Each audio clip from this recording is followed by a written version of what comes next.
কলকাতার নতুন police commissioner হলেন মনোজ ভার্মা। আপনাদের জানিয়ে রাখবো, গতকালই যে বিষয় অর্থাৎ কালীঘাটের বাসভবনে জুনিয়র চিকিৎসকদের সঙ্গে যে বৈঠক হয় মুখ্যমন্ত্রীর, সেই বৈঠকের পরেই মুখ্যমন্ত্রীর তরফে জানিয়ে দেওয়া হয় জুনিয়র চিকিৎসকদের যে সমস্ত দাবি দেওয়া ছিল তার মধ্যে সিংহভাগই রাজ্য সরকার মেনে নিচ্ছে। কলকাতা পুলিশ কমিশনারের পদত্যাগের দাবি শুরু থেকে জানিয়েছিলেন জুনিয়র চিকিৎসকরা এবং সেই সিদ্ধান্ত মতোই কিন্তু গতকালের বৈঠকের পরেই মুখ্যমন্ত্রী জানিয়ে দিয়েছিলেন। এই মুহূর্তে যে খবর পাচ্ছি আমরা, এডিজি আইন শৃঙ্খলার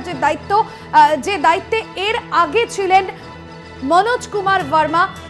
ইতিমধ্যে যে খবর পাওয়া যাচ্ছে তাকে কলকাতা পুলিশ কমিশনার পদে আনা হয়েছে এবং কলকাতার নতুন সিপি মনোজ ভার্মা।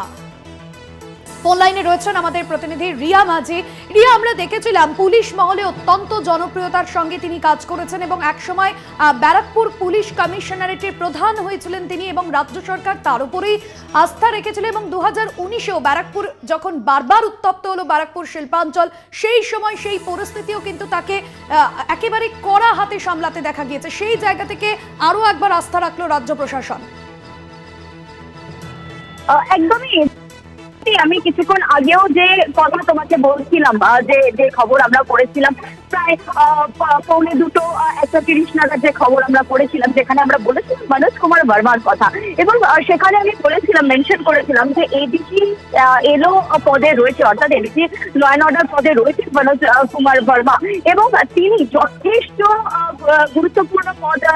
সামলাচ্ছিলেন এবং সেই যেভাবে তিনি সামলাচ্ছিলেন তার যে কাজ করার প্যাটার্ন, তাতে কিন্তু হ্যাপি,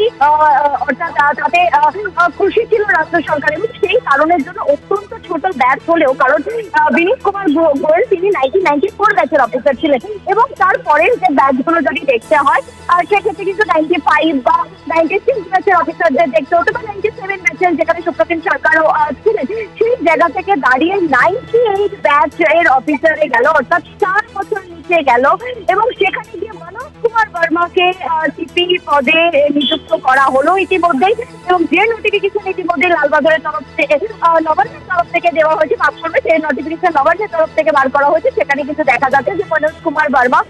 যিনি কিনা অত্যন্ত দক্ষের সঙ্গে কাজ করেছেন, কলকাতা পুলিশের ডিসি হিসেবে তিনি কাজ করেছিলেন, ডিসি ট্রাফিক এক সময়, এবং তারপরে তিনি কাজ করেছিলেন এই সিপি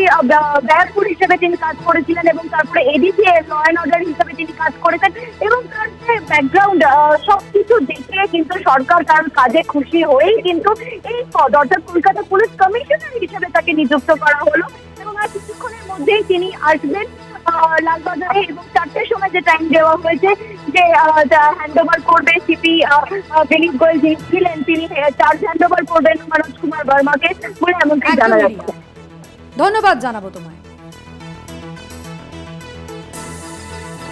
রিয়া মাঝি। আমাদের প্রতিনিধি ছিলেন ফোন লাইনে। কলকাতার নতুন পুলিশ কমিশনার হচ্ছেন মনোজ ভার্মা